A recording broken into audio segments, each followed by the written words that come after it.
our contract for the 240 train cars or the 30 train sets, 38 car train sets for the subway has also been awarded as early as December of 2020, and our electromechanical systems contract package has also been awarded.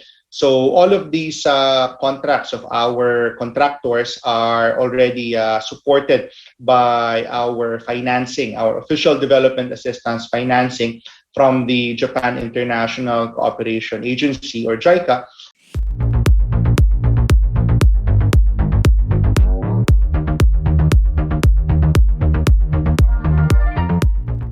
How is the status of our subway and ilang percent ang magiging completion nito before the term of PRRD ends on June 30? Umaasa rin ba ang DOTR na ipagpapatuloy ito ng next administration, and or how can we ensure na magiging smooth ang turnover ng lahat ng projects? Yes.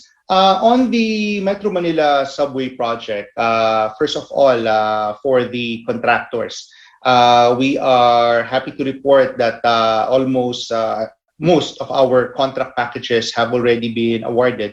As you may have taken note, I think two weeks ago, or 2 or 3 weeks ago, we awarded one of our major contract packages, contract package 104, which covers the Ortigas station and the Shaw station.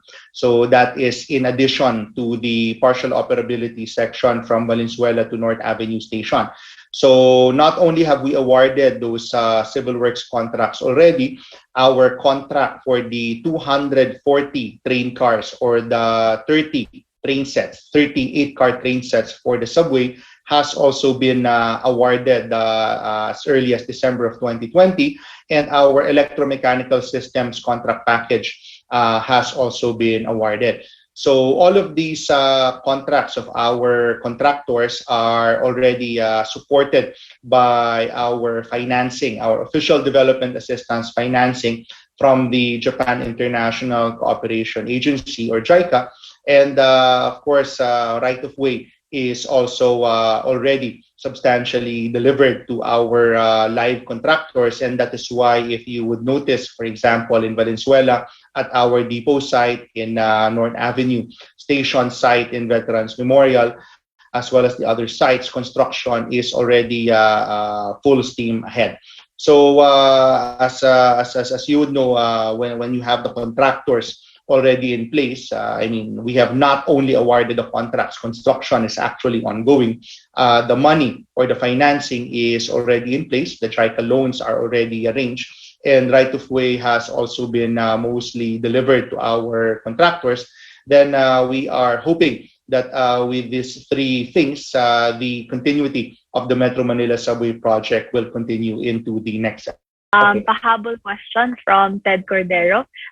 Siguro kahit clue lang daw po kung ano yung milestone by mid-June for the Metro Manila subway project. Siguro Ted, let's stand by for it. Si Secretary Tugade has already given teasers on this upcoming milestone in the middle of June. Again, as soon as we finalize some more details for that milestone event, we will be announcing that and letting the media and the public know. Binubulong-bulong pa rin ng mga tao, tuloy ba yung subway? Sagot ho, oo, tuloy na tuloy, buhay na buhay. Ito talagang makikita nyo yung comfort and convenience nitong subway na to. In fact, dagdag pa totoo. Huwag nyo ako hingin ng detalye ha. Meron hong gagawin yung rail sector sa pamumuno ni Batang at ni John Magno. Meron hong gagawin yung rail sector na kung saan makikita nyo totoo na yung subway. Gagawin ho namin to sa first and second week of June, etong buwan na darating. Watch us in the next 2 weeks in June. There will be an activity that will be unveiled to show to the whole wide world that the subway is a real project. Tama ba, TJ? In the first 2 weeks of June? I don't like to preempt, but I want to keep you in suspense. As they say in the telenovela, abangan. And this is one way of saying, yes, the subway is coming. Yes, the subway